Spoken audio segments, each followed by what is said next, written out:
नमस्कार, मैं हूं रमेश भट्ट। आप देख रहे हैं देवभूमि डायलॉग और देवभूमि डायलॉग में आज का जो हमारा मुद्दा है, एक तरह से कहें हम उत्तराखंडियों की, जब उत्तराखंड के लिए संघर्ष चल रहा था उस दौर में भी सिर्फ एक ही आवाज थी कि राजधानी गैरसैंण होनी चाहिए। और गैरसैंण राजधानी के पीछे एक विजन था, अगर पहाड़ में राजधानी होगी तो पहाड़ के विकास कार्य तेजी से होंगे, हमारा पहाड़ विकास के पायदान में तेजी गति से बढ़ेगा। लेकिन इन सब के बावजूद मैं कहूंगा कि गैरसैंण को लेकर कुछ खास सरकारों ने नहीं किया। लेकिन 4 मार्च 2020, जिसे कि मैं एक ऐतिहासिक दिन मानता हूं, कम से कम गैरसैंण को ग्रीष्मकालीन राजधानी घोषित किया था तत्कालीन मुख्यमंत्री त्रिवेंद्र सिंह रावत ने, और जून 2020 को इसका नोटिफिकेशन भी जारी कर दिया गया था। यह कहानी यहीं नहीं रुकती।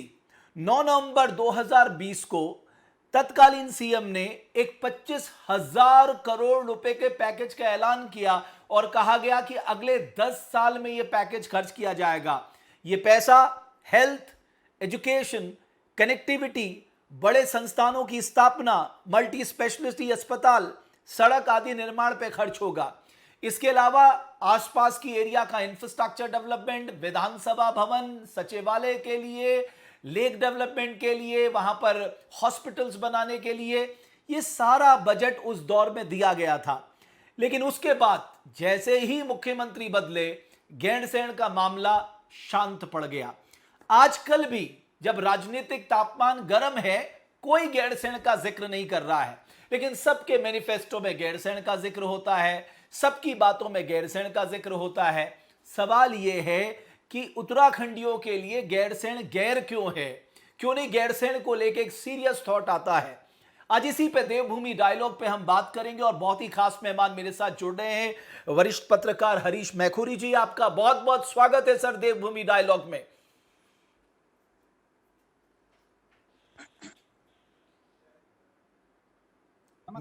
मैखुरी जी जी, आजकल आपको लगता है कि उस बीच में बहुत चर्चा हुई थी जब ग्रीष्मकालीन राजधानी बनाई थी, जब 25,000 करोड़ का पैकेज दिया था, उसके बाद अब यह मामला बिल्कुल चुप हो गया?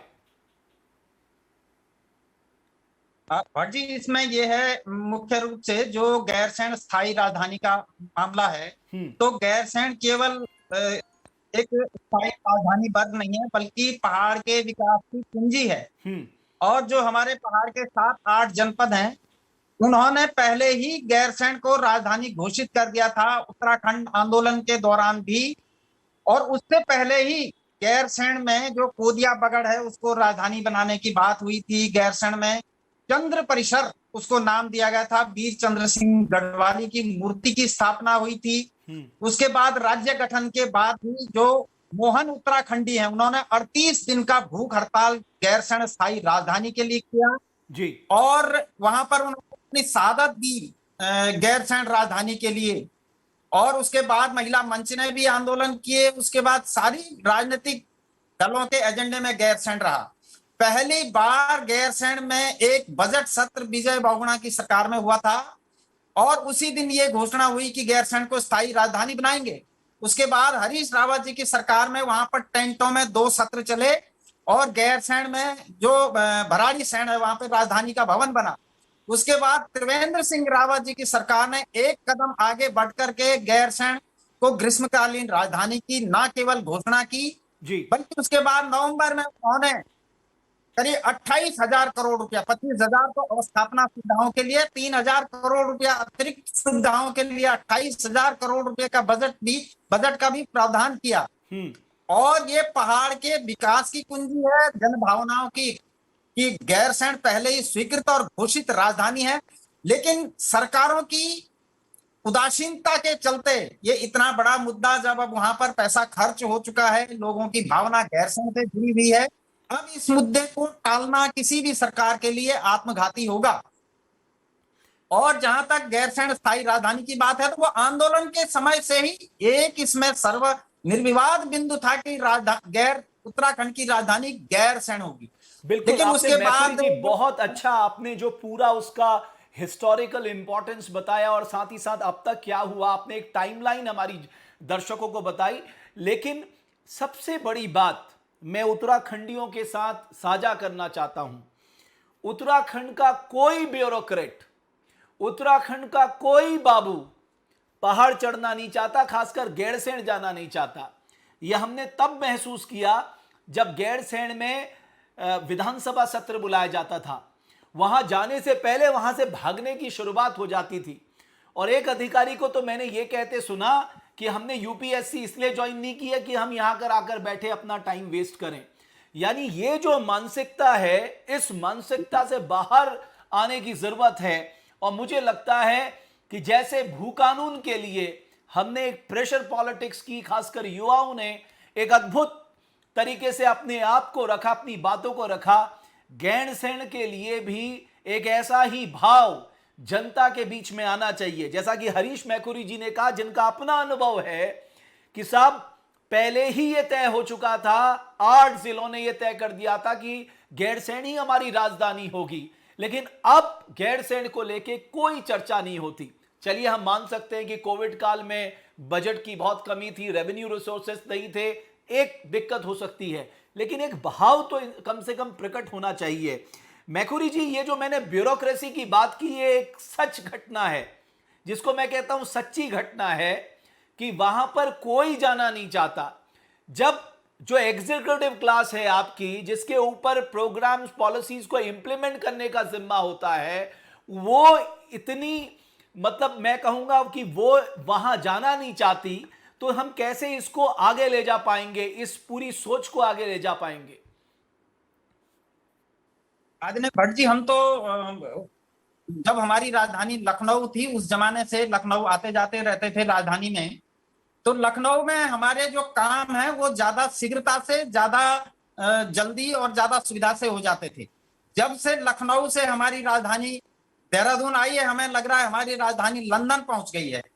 अगर 2-4 जो हमारे अफसर हैं उनको छोड़ दें तो बाकी सारे वो एरिस्टोक्रेट अफसर आए हैं जो अंग्रेजों के उत्तराधिकारी हैं, और जिन्होंने देहरादून को एक तरह से, जिस तरह से अंग्रेज यहाँ अपनी अय्याशी के लिए और एक तरह से ये समझ लीजिए कि आराम फरमाने के लिए देहरादून आते थे, उसी तरह के हमारे जो ब्यूरोक्रेट्स हैं उन्होंने वो अंग्रेजियत उनसे छूट नहीं पा रही है, पकड़ लिया है।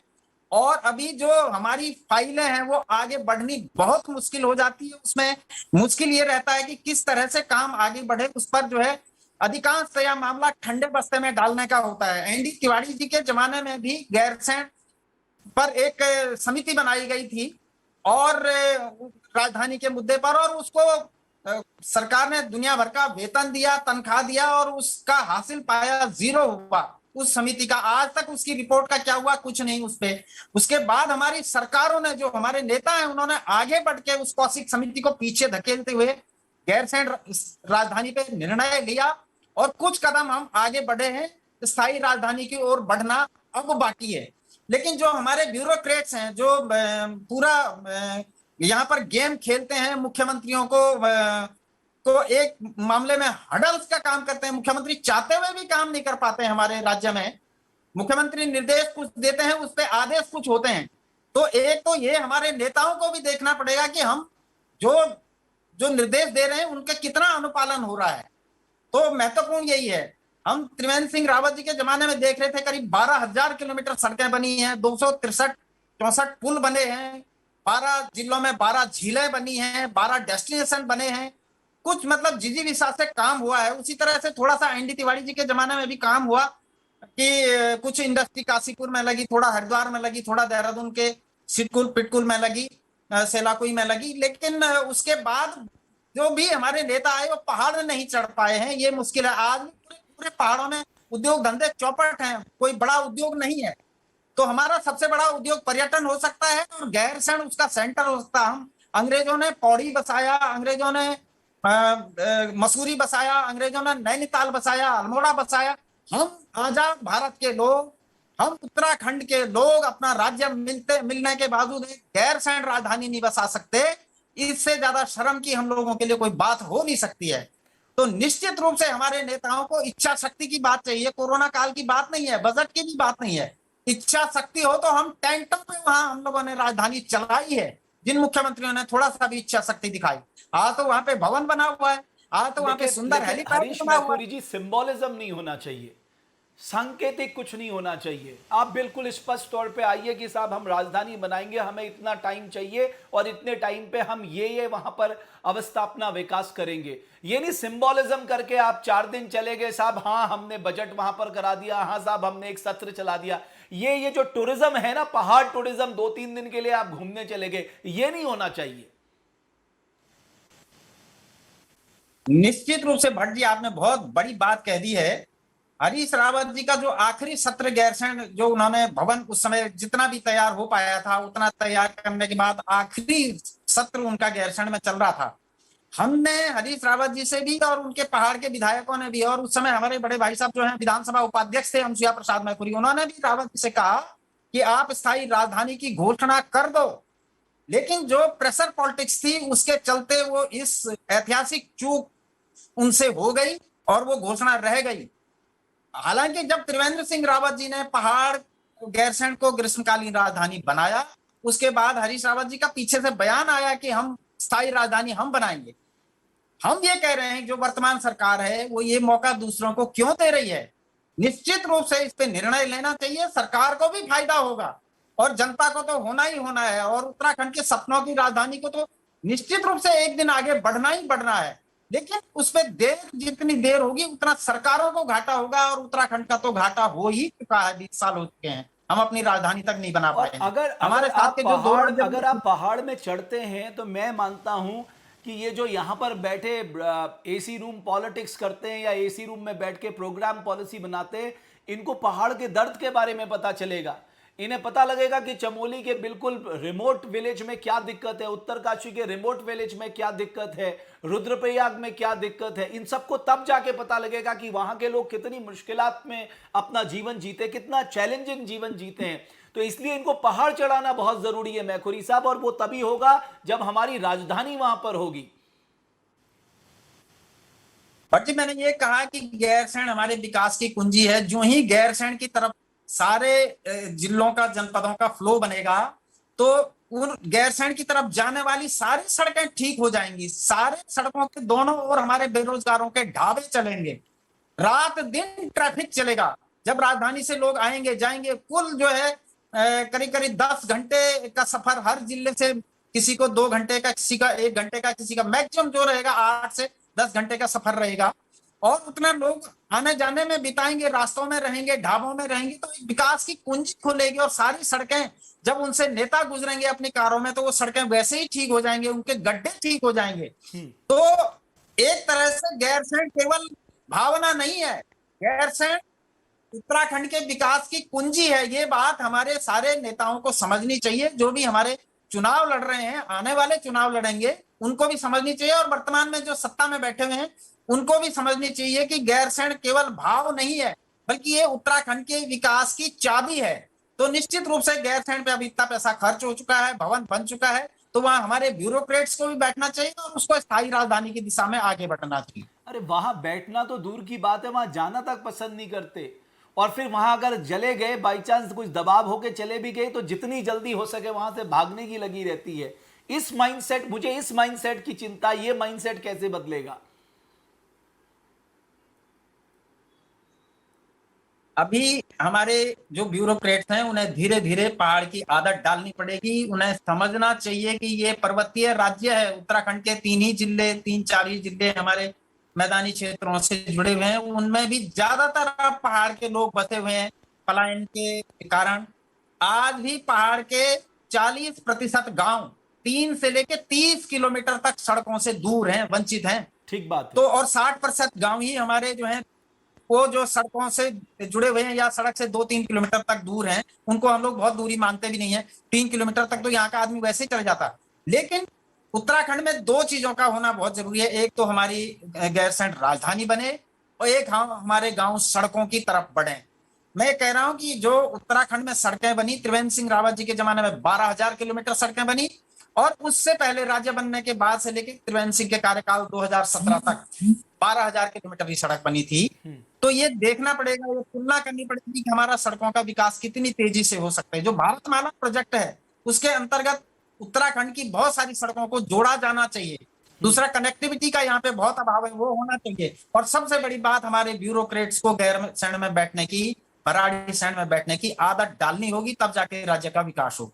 बिल्कुल आपने सही कहा, लेकिन अब मैं आता हूं कि जो आपको भी पता होगा, एक 25,000 करोड़ के पैकेज का ऐलान हुआ था और उस समय मेरे लिए भी एक कौतूहल था, एक प्रश्न चिन्ह था, और मैंने पूछा भी कि साहब आपने 25,000 करोड़ की बात की है, ये 25,000 करोड़ आएगा कहां से? तो फिर बात हुई साहब ये अगले 10 साल में खर्च होगा। अब 10 साल में भी 25,000 करोड़ का की व्यवस्था करना मैं कहूंगा एक हरक्यूलस टास्क है किसी भी सरकार के लिए। बट सर आपकी सीरियसनेस तो दिखनी चाहिए ना। अब उस दौर में वहां पर दिवाली भी मनाई गई, होली भी मनाई गई, वहां ढोल भी बजाए गए, नगाड़े भी बजाए गए, डांस भी हुआ, खूब वाहवाह हुई। लेकिन आजकल मैं सोच रहा हूं पता नहीं वो गैरसैंण फिर से गैर हो गया।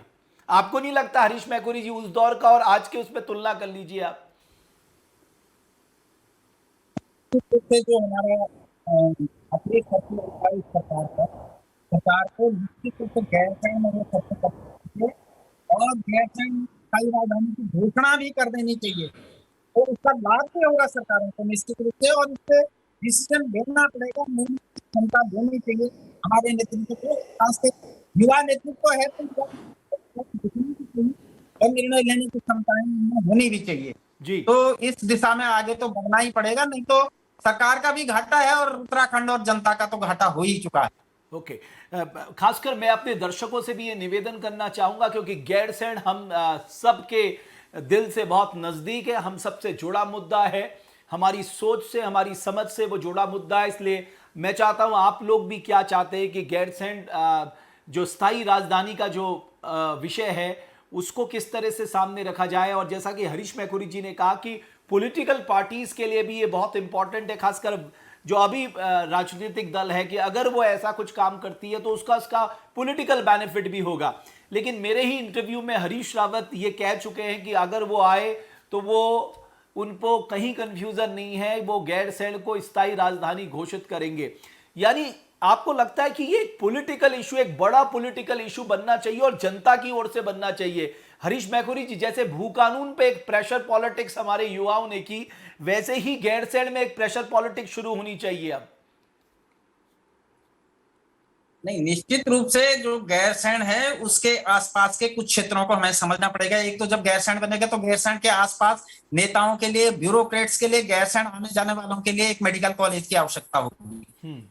सिमली में हमारा बेस, महिला बेस चिकित्सालय है, उसी को हम लोग विकसित करके एक मेडिकल कॉलेज बना सकते हैं। और जैसा हमारी हर जिले में एक मेडिकल कॉलेज बनाने की योजना उत्तराखंड सरकार की है भी, तो चमोली जिले का जो मेडिकल कॉलेज है वो गैरसैंण राजधानी के निकट सिमली में बन सकता है, जो अभी बेस चिकित्सालय उसको बना सकते हैं। उसके अलावा एक कंथोली सैण वहां पे जगह है जहां पे हमारे सामरिक महत्व के बड़े जहाज बैठ सकते हो, बना बनाया एयर स्ट्रिप है। जो गोचर की एयर स्ट्रिप है हमारी वो छोटी है, हवाई पट्टी छोटी है। हम कंथोली सैण में एक सामरिक महत्व की, 4 धाम के यात्रा के महत्व की, और गैरसैंण से सिर्फ वो दूरी 40 किलोमीटर की है, उस महत्व की एक बड़ी हवाई पट्टी भी विकसित कर सकते हैं।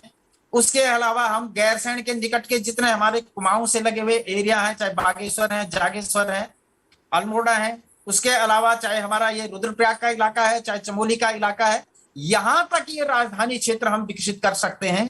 और 4 धामों की जो यात्रा है उसके लिए भी एक गैरसैंण एक बड़ा डेस्टिनेशन हो सकता है। 4 धाम यात्रा जाने से पहले वो उत्तराखंड की राजधानी देख के जाएं, इतने खूबसूरत वो प्लेस है, इतनी उसकी प्लेजेंट क्लाइमेट है, इतनी अच्छी उसकी जलवायु है उस क्षेत्र की, कि अपने आप में उसके आगे मतलब मसूरी बहुत पीछे छूट जाता है। अगर हम गैरसैंण की क्लाइमेट, गैरसैंण की बनावट, गैरसैंण में बैठ करके, भराड़ीसैंण में बैठ करके जो चारों तरफ का नजारा दिखता है, उसकी लॉन्ग डिस्टेंस हमारे पहाड़ों की, कुमाऊं की, गढ़वाल की छटाएं दिखती हैं, वो अपने आप में पर्यटन में भुनाने लायक है, बशर्ते कि हमारे सरकारों के पास विजन हो।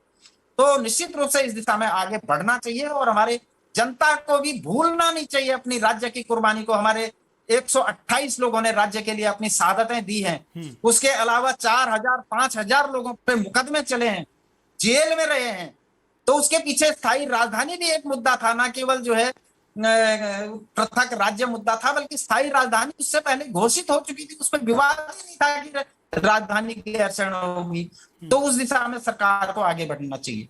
साथ ही आपको लगता है कि पॉलिटिकल पार्टीज के ऊपर इस बात का प्रेशर है कि साहब हम गैरसैंण को अब हल्के में नहीं ले सकते, यानी हम डीले टैक्टिक्स नहीं इस्तेमाल कर सकते, हमें फैसला लेना होगा। जैसे त्रिवेंद्र सिंह रावत जी ने ग्रीष्मकालीन को लेकर फैसला किया तो उन्होंने एक झटके में फैसला कर दिया, तो अभी उन लोगों को भी सोचना होगा कि साहब अब हम इसको पीछे नहीं खींच सकते, अब हमें आगे ही बढ़ना है इस मामले में। भट्ट जी, मैं एक चीज जरूर कहना चाह रहा हूं इस समय कि हमारे कुछ मुख्यमंत्री भी हैं जिसकी परफॉर्मेंस को हम याद करते हैं, उनमें जैसे एनडी तिवारी हैं, कुछ कुछ उद्योगों के क्षेत्र में और बड़े कलेवर के व्यक्ति थे, उनके क्षेत्र में बहुत काम हुए। उसके बाद कुछ पहाड़ की बातें हरीश रावत जी के राज में भी हुई, कुछ कानून की बातें खंडूड़ी जी के राज में हुई, और पहाड़ के असली हित की बात त्रिवेंद्र सिंह के राज में हुई, जिन्होंने गैरसैंण को स्थायी राजधानी बनाया। गैरसैंण कई बार गए। चमोली में वो जो अभी आपदा आई हमारी तपोवन, सबसे पहले पहुंचने वाले मुख्यमंत्री थे। और क्योंकि हमारा जो पता नहीं मीडिया हमारा किस तरह से एंगल रखता है, तो उस तरह से त्रिवेंद्र सिंह रावत जी की परफॉर्मेंस को और ज्यादा मीडिया के माध्यम से भी अभिव्यक्त होना चाहिए था, जो ये चीजें आ नहीं पाई हैं। आज भी जो है बहुत सारे जो हमारे क्षेत्र हैं उनका लाभ त्रिवेंद्र सिंह जी की वजह से बड़ा है, कनेक्टिविटी बड़ी है, जो रोडें हैं वो बड़ी हैं, आगे बढ़ी हैं रोडें पहाड़ के क्षेत्रों में, कंदराओं में।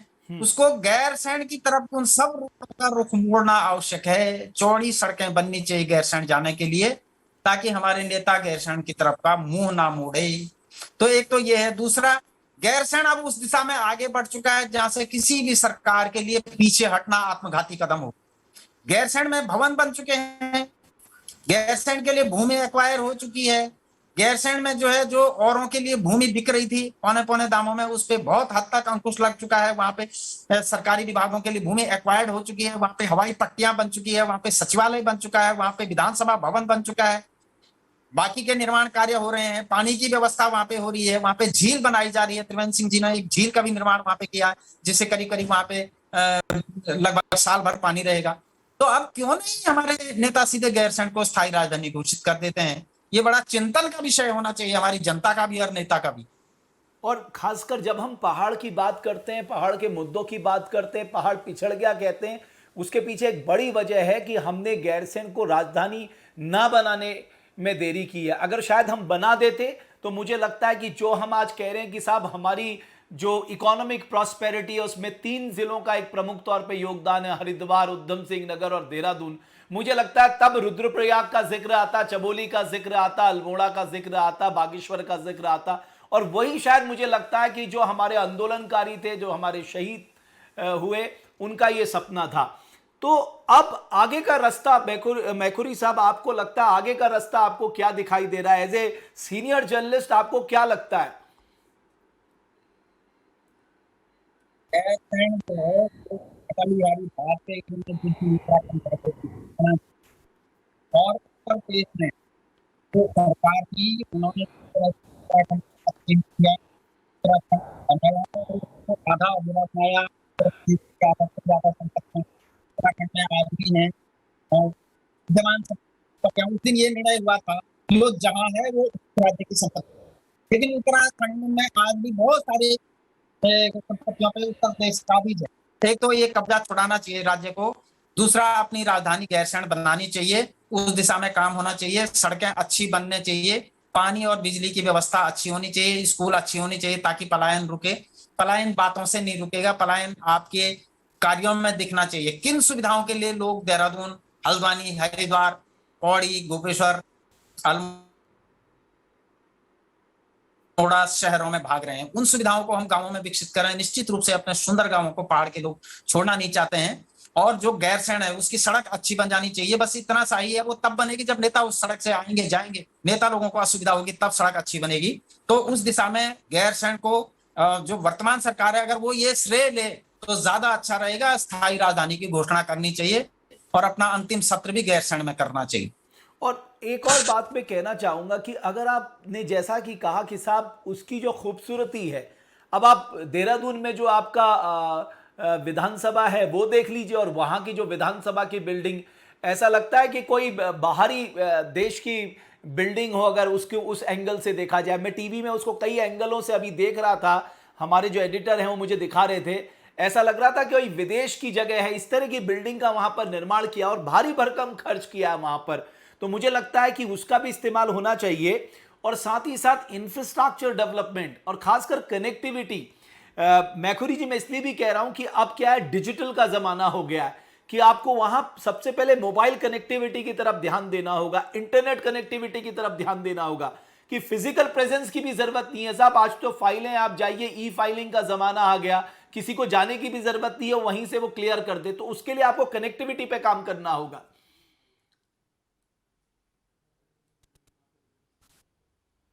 नहीं, जो हमारी गैरसैंण में कनेक्टिविटी है वो जब हम पहले दिन ही राजधानी में गए थे तब भी अच्छी थी, और अच्छी उसको बनाया जाना चाहिए, क्योंकि जब वहां भीड़ बढ़ेगी तो उसमें जो कंजक्शन है अब वो वो भी बढ़ दबाव सकता आएगा है। एक। इसलिए जो है वहाँ पे, हाँ, तो ब्रॉड गेज कनेक्टिविटी वहां पे होनी चाहिए। और दूसरा, उसका जो डिजाइन है हमारे स्थायी राजधानी भवन का, वो पर्वतीय शैली का बनाया गया। उस समय गोविंद सिंह कुंजवाल और अनुसुईया प्रसाद मैखुरी, हरीश रावत जी की सरकार, मतलब ये सरकार में थे, एक निर्णय लिया गया कि पहाड़ की राजधानी पहाड़ जैसी भी दिखनी चाहिए। तो उसके लिए बहुत सारे पहाड़ के जो हमारा शिल्प है उसका प्रयोग किया गया था, उसी पर वो बनाई गई है। इतनी खूबसूरत उसका भवन है, देखने लायक भवन है। मैं तो कह रहा हूँ उसको एज ए पर्यटन के रूप में भी भुना सकते हैं। उस राजधानी देखने आएंगे लोग, जैसे आज गैंगटॉक देखने जाते हैं तो गैरसैंण देखने आएंगे लोग, भराड़ीसैंण देखने आएंगे। और हमारे जो पर्वत का जो पदार्थ है, हमारे जो उत्पाद हैं, उसका एक हाट बाजार गैरसैंण में विकसित होना चाहिए। पूरे पहाड़ से जो पहाड़ी उत्पाद है उसको खरीदने के लिए लोग गैरसैंण आए। गैरसैंण से ही उसकी ऑनलाइन भी, उसका जैसे ये अमेजन वगैरह कर सकते हैं, हम क्यों नहीं कर सकते हैं? हमारे अपने सॉफ्टवेयर में हम अपने चीजों को प्रोड्यूस करें। और मैं आपको बताऊं मैखुरी जी, हमारे हमारे बराबर दर्शक जो जो हैं जैविक वो उत्पाद हैं गैरसैंण पूरे, हमारी स्क्रीन पे देख रहे हैं। हम लगातार गैरसैंण की वो जो बिल्डिंग है, वो जो खूबसूरती है, वो जो बर्फ गिरने के जो दृश्य हैं, वो सारा कुछ इस समय हम अपने स्क्रीन पे दिखा रहे हैं, ताकि उसकी खूबसूरती का दीदार हर उत्तराखंडी कर ले, और उससे उसका सांस्कृतिक ऐतिहासिक महत्व भी लोगों को पता लगे। और हम ये भी चाहते हैं कि सरकार इस पे भूले नहीं, सरकार एग्रेसिवली उस काम को आगे बढ़ाए। उसमें जितना भी विकास कार्य करना है वो विकास कार्य हो। वहां पर झील बन रही है, वो बहुत तेजी से बने। वहां पर अगर मल्टी स्पेशलिटी हॉस्पिटल बनना है वो बनाया जाए। वहां पर कनेक्टिविटी, चाहे वो एयर कनेक्टिविटी हो, रेल कनेक्टिविटी हो, रोड कनेक्टिविटी हो, रोपवे कनेक्टिविटी हो, एयर कनेक्टिविटी हो, उन सब पे काम करे। कुल मिलाकर हर उत्तराखंडी का सपना है गैरसैंण स्थायी राजधानी बने। और इसके अलावा वहां पर जो सत्र हो रहे हैं, वहां पर हमारे अफसर चढ़े, वहां लोगों को मालूम चले कि भाई गांव में लोग कैसा जीवन जी रहे हैं, वो सारी कठिनाई पता लगे। और मैखुरी जी ने एक बड़ी दिलचस्प बात की कि एक बहुत बड़ा राजनीतिक मुद्दा तो है ही, ये कहीं ना कहीं विश्वास का मुद्दा भी है। हर उत्तराखंडी का विश्वास जो गैरसैंण से जुड़ा हुआ है वो एक बहुत बड़ा मुद्दा है। और मैं समझता हूं राजनीतिक दल इस बात को रखेंगे, और उनसे ये हम उम्मीद करते हैं कि गैरसैंण को लेकर वो सीरियस होंगे। और साथ ही साथ जनता जनार्दन को भी इस महत्वपूर्ण विषय को आगे रखना चाहिए। हमारे विमर्श में, हमारे विचारों में, हमारी चर्चाओं में, हमारी सोच में ये विषय जरूर रहना चाहिए, क्योंकि हम सब ये मानते हैं कि अगर पहाड़ पिछड़ गया तो उसकी एक बड़ी वजह गैरसैंण का राजधानी ना बनना है। और अगर गैरसैंण राजधानी बनती है तो पहाड़ों का पिछड़ापन भी दूर होगा, पलायन भी रुकेगा, विकास भी पहाड़ चढ़ेगा, और दुनिया भर के लोग हमारी राजधानी देखने भी आएंगे, जैसा कि हरीश मैखुरी जी ने कहा।